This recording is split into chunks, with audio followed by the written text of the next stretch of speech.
this is not grand theft auto. This is real people's real lives. And yet you get the sense from what's coming from the White House as if this is some big game. Should President Trump accept that attacking Iran was a mistake?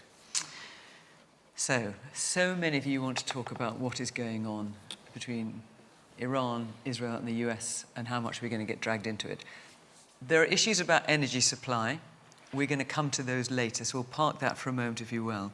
But should President Trump accept that attacking Iran was a mistake? Wes, was it a mistake? Well, evidently we think so, because we chose not to join in.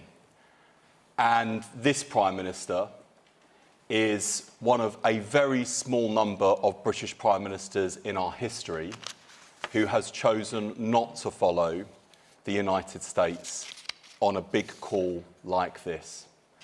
This was a war of choice. There was a peace process underway. So while I have absolutely no doubt about the nature of the Iranian regime, the threat that they pose, the actions of their proxies, there was a process underway that we believed needed more time. And that's why the Prime Minister made the judgment that he did. In contrast, we had Kemi Badenoch and Nigel Farage attack the government in very strident terms in those early days, saying we should have joined the war in Iran, only barely a week later say, actually, no, we shouldn't. That's not what she said. Now, I accept that they have every right to change their mind. But leadership requires two things, judgment and backbone. And Kemi Badenoch and Nigel Farage have shown neither in this instance.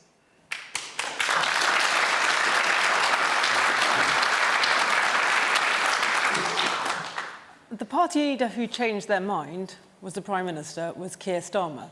He was the person who originally said, when President Trump said, could the US use British air bases, he said no.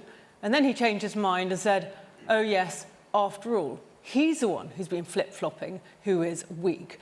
And I'm concerned about that. I'm concerned about it for my constituents and for the country, because we live in a dangerous world at a time when we need a strong leader.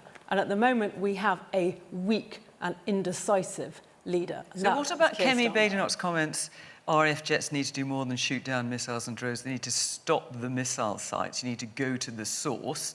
She also said, we're in this war whether you like it or not. What's the Prime Minister waiting for? So the point that Kemi was making there is that we have bases in the Middle East and we have troops there who are being fired at by Iran. But when she said you need to go to the source was Iran. So she was suggesting, I assume, that RAF jets need to do more than shoot down missiles. They need to go to the source, i.e. Iran. So the point there is Iran is attacking our people I get that. and our assets. So was she not saying that we need to therefore attack Iran so by saying when you we're need to being go to the attacked, source? she was saying it's not just about intercepting those drones or those missiles, it's also about trying to stop them being fired. So yes, we should be stopping those missiles being fired at us. So we should have joined in to stop the missiles being fired from Iran. So she was clear that that Keir Starmer should have said to the US, our allies, that we have assets and Iran is an enemy, and they should use those.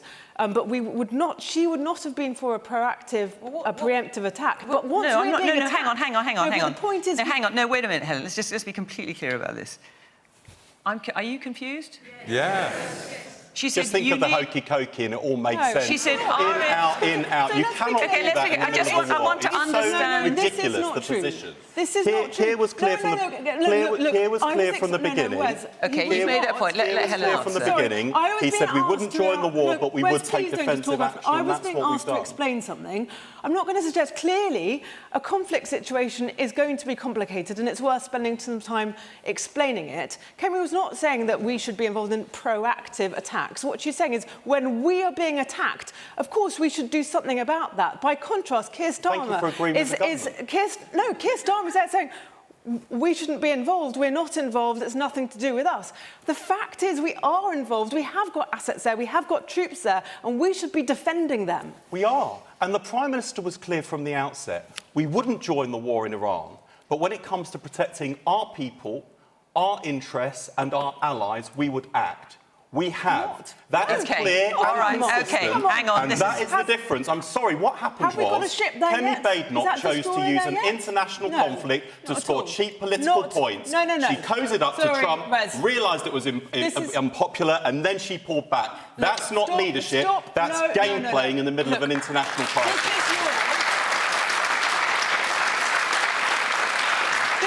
This is your pre-prepared lines that you're trotting out. But the fact is, have we got a battleship, a naval ship, a destroyer in the Middle East yet there, defending our bases, defending our people out there? No, it's only just left the country. All right. Let me bring other people in on the panel. James. I'm amazed that Keir Starmer is being portrayed as some strong, decisive leader. He knew that this war was going to happen several days at the very least before it did.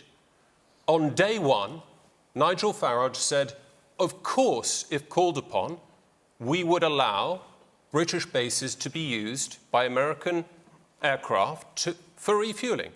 This is not joining the war. This is exactly the position. He said, in fairness, he said a little bit more than that. Yeah. So, on the 2nd of March, Nigel Farage said we should do all we can to support the operation.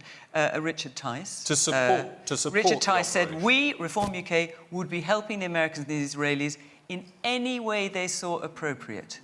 It's a bit more than refuelling. We were clear on day one. Nigel was clear on day one. Yeah, but what about day 2, 3 and 4? It was disgrace.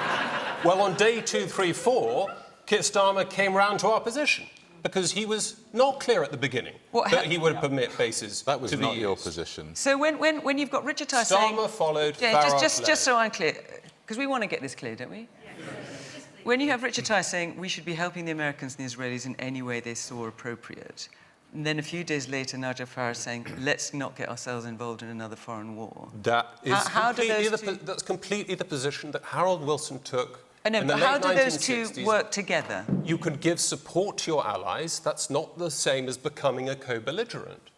Well, look, credit where it's due, because at least you are, in this case, supporting a British ally, America, rather than parroting Russian talking points. So I guess there has been some James,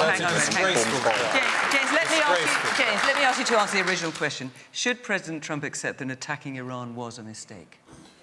I think that the outlook, the clarity of objectives were clearly muddy.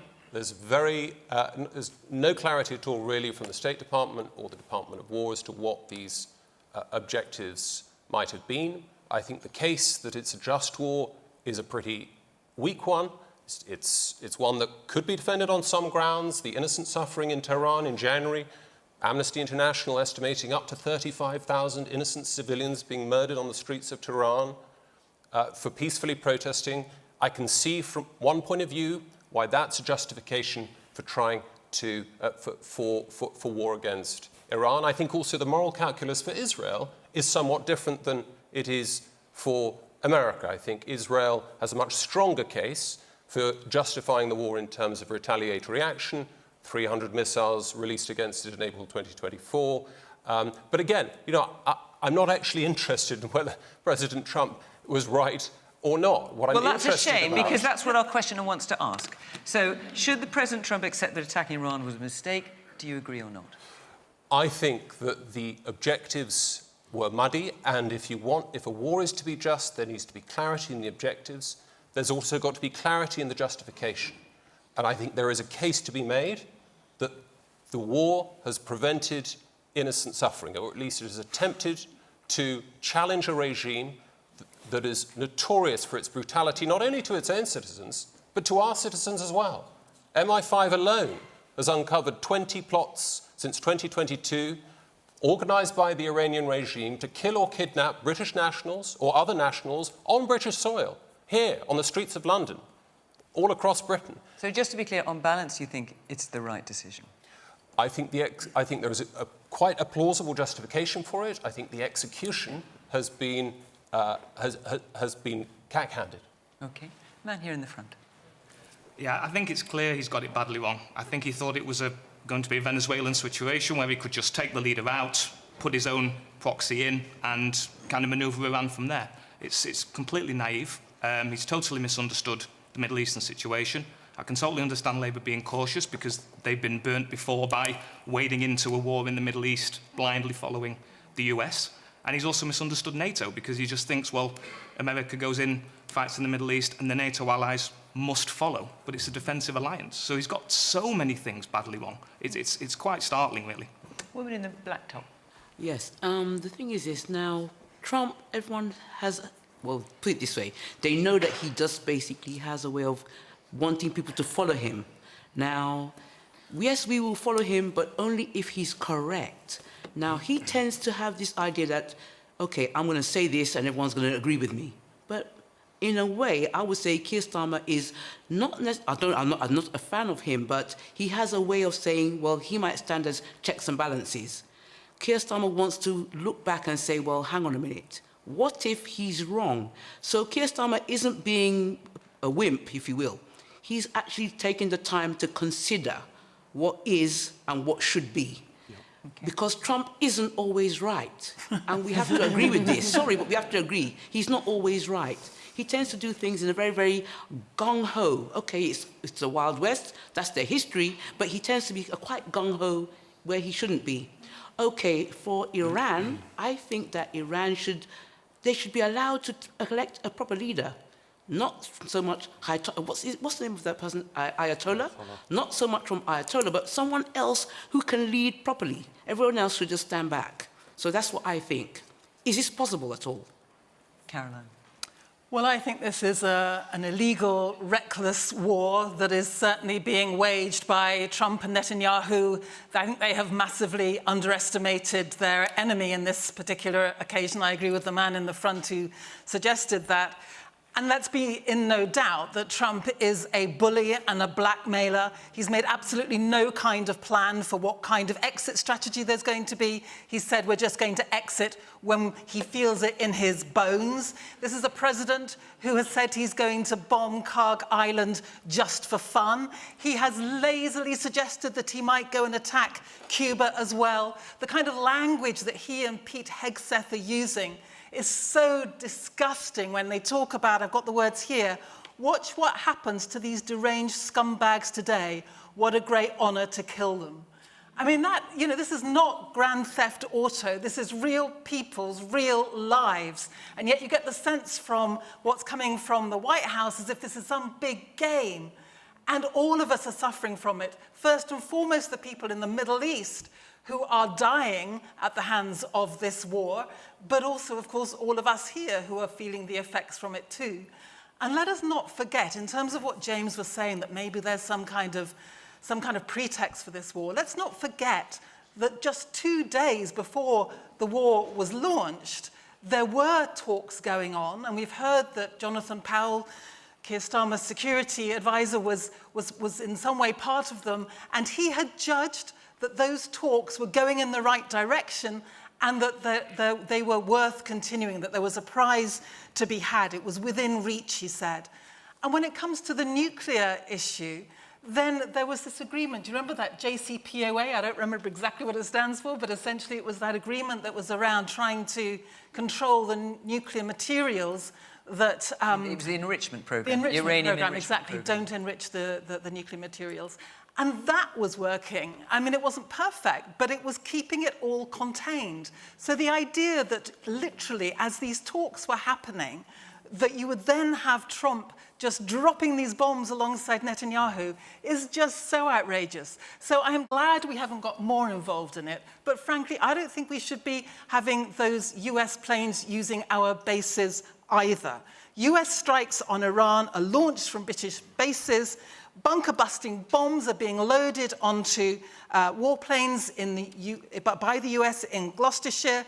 US Special Forces apparently have been in Gloucestershire as well. I think we should be really clear this is not our war. And when Donald Trump says to us that he wants us to come and help him in the Strait of Hormuz, we should say to him in the kinds of words he might just understand, Donald, you broke it, you fix it.